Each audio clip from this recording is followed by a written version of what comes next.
জানিয়ে দিব আমাদের হাতে থাকা সর্বশেষ গুরুত্বপূর্ণ আপডেট সংবাদ। সংঘাত এড়াতে আরব লীগের অভিনব প্রস্তাব। এদিকে তুরস্ক দখল করবে ইসরায়েল, যা বলল এরদোগান। জানাবো সেনা কমান্ডারের হুঁশিয়ারি, ইসরায়েল থেকে উদ্বুদ্ধ হুমকির সরাসরি জবাব দেবে ইরান। আরও থাকছে অজানা ব্যালিস্টিক ক্ষেপণাস্ত্রের পরীক্ষা চালিয়েছে উত্তর কোরিয়া। এবং সর্বশেষ থাকছে ইসরায়েলের বিরুদ্ধে প্রথমবারের মতো কানাডার শাস্তিমূলক পদক্ষেপ।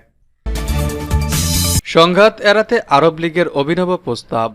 গাজায় ইসরায়েলের হামলার ৮ মাসেরও বেশি সময় পার হতে চলল। এই সময়ের মধ্যে গাজার সার্বিক পরিস্থিতি নিয়ে আরব দেশগুলোর জোট আরব লীগ একরকম বোবাই হয়েছিল বলা চলে। তবে এবার সেই নীরবতা ভেঙে কিছু একটা বলল আরব লীগ।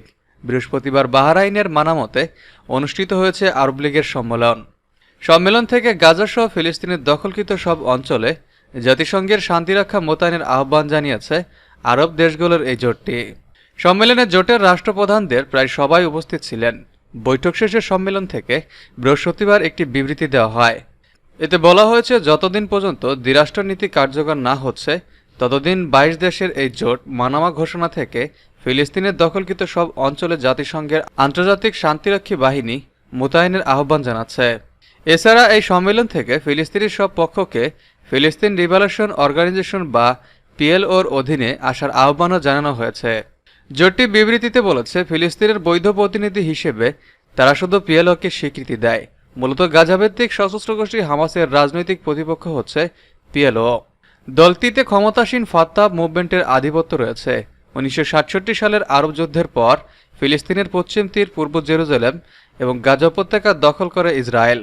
২০০৫ সালে গাজা থেকে ইসরায়েলিরা সরে গেলেও এখনও জেরুজালেম এবং পশ্চিম তীরের বেশিরভাগ অংশ দখল করে রেখেছে তারা। ইসরায়েলিরা যেসব ভূখণ্ড ফেরত না দেওয়ায় এখনও পশ্চিম তীর, জেরুজালেম এবং গাজাকে নিয়ে স্বাধীন ফিলিস্তিন রাষ্ট্র গঠনের কথা বলা হচ্ছে। সেই রাষ্ট্রের রাজধানী হবে জেরুজালেম। তবে দখলদার ইসরায়েল দ্বিরাষ্ট্রনীতি এখনও আর মানছে না। ফলে গাজাসহ অন্যান্য জায়গায় হামাসসহ বেশ কয়েকটি দল কয়েক দশক ধরে সশস্ত্র প্রতিরোধ চালিয়ে যাচ্ছে। তুরস্ক দখল করবে ইসরায়েল। হামাস যোদ্ধারা শুধু ফিলিস্তিনকে নয়, বরং তুরস্ককে রক্ষা করেছে, এমনই এক বিস্ফোরক মন্তব্য করেছে তুর্কি প্রেসিডেন্ট রিসেপ তাইয়্যিপ এরদোগান। তিনি জানান, গাজা উপত্যকায় স্বাধীনতাকামী সংগঠন হামাসকে পরাজিত করার পর ইসরায়েল থেমে থাকবে না, বরং তারা তুরস্ক দখলের পথে এগিয়ে আসবে। দ্য টাইমস অফ ইসরায়েলের এক প্রতিবেদনে বলা হয়, বুধবার তুরস্কের রাজধানী আঙ্কারায় সংসদীয় দলের সঙ্গে বৈঠকে এমন আশা ব্যক্ত করেন তুর্কি প্রেসিডেন্ট। এরদোয়ান জানান, ইসরায়েল শুধু গাজায় বিজয়ী হয়ে থেমে যাবে এমনটা মনে করা যাবে না। যদি এখনই ইসরায়েলকে থামানো না যায়, তবে তারা আজ অথবা কাল আনাতোলিয়ার দিকে অগ্রসর হবে। তিনি জানান, তুরস্ক সবসময় হামাসের পাশে থাকবে। গাজার স্বাধীনতাকামী এই সংগঠনটি তাদের মাতৃভূমির স্বাধীনতার জন্য লড়াই করছে এবং একই সাথে আনাতোলিয়াকে রক্ষা করছে। আনাতোলিয়া বলতে মূলত বৃহত্তর তুর্কি উপত্যকাকে বোঝাতে চেয়েছে তুরস্কের প্রেসিডেন্ট। আনাতোলিয়া পশ্চিম এশিয়ার একটি উপদ্বীপ। তুরস্কের বেশিরভাগ অংশ এই উপদ্বীপেই গঠিত।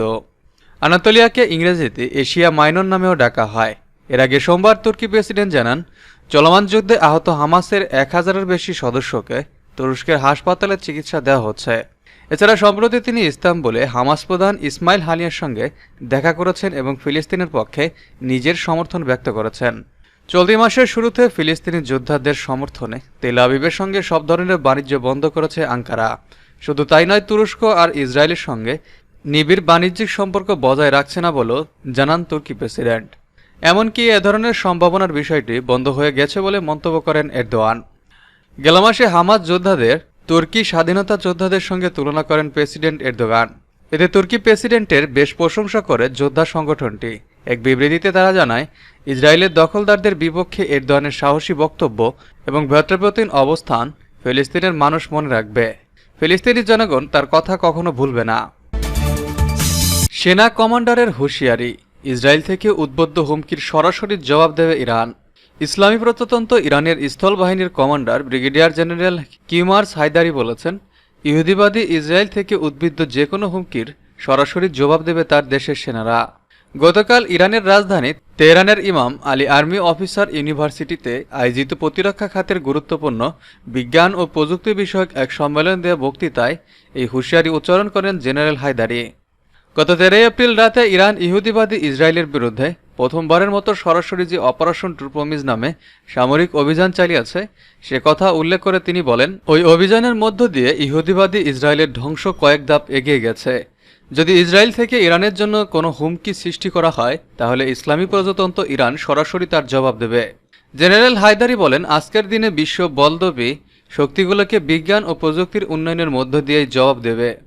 তারা যদি উদ্ভ্রান্তের মতো অন্যদেরকে হুমকি দিতে থাকে তাহলে তলোয়ার কিংবা হাত দিয়ে জবাব দেওয়া হবে না, সে জবাব হবে বিজ্ঞান ও প্রযুক্তির ভিত্তিতে।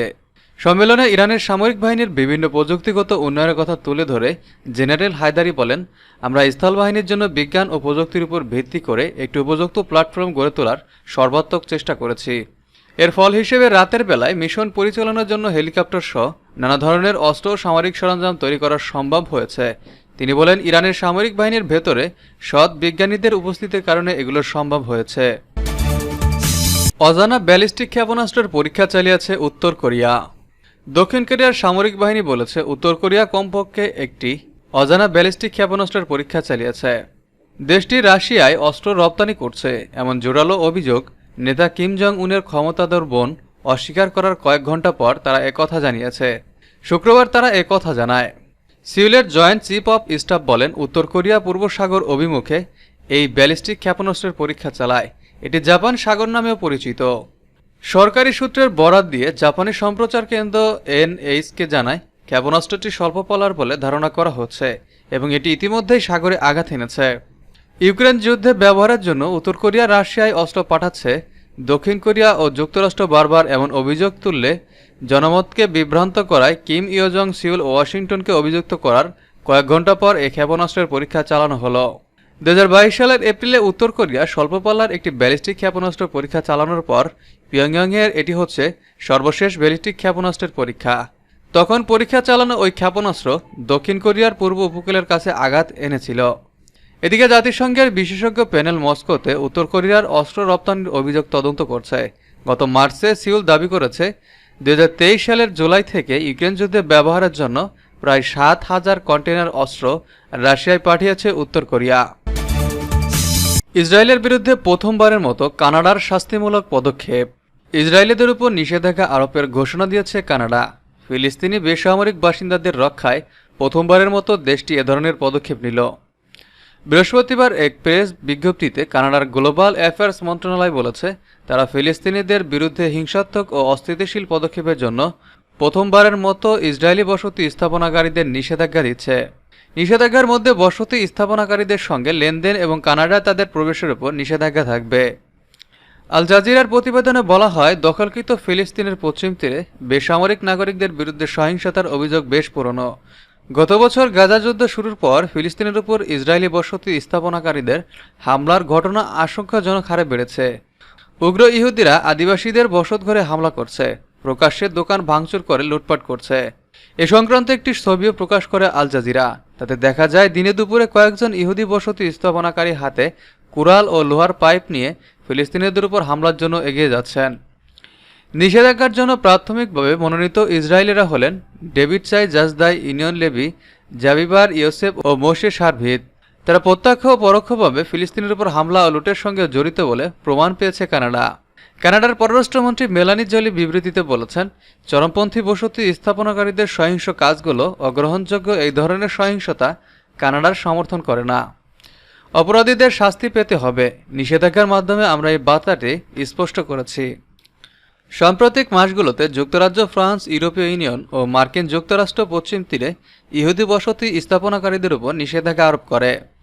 তারা বলেছে, এই অঞ্চলে দ্বিরাষ্ট্রভিত্তিক সমাধানে বিশ্বাসী তারা, তাই জোর করে অন্যের ভূমি দখল ও আদিবাসীদের উপর অত্যাচার মেনে নেওয়া যায় না। দেশগুলো ইসরায়েলকে ইহুদি বসতি সম্প্রসারণ না করতে সতর্ক করেছে।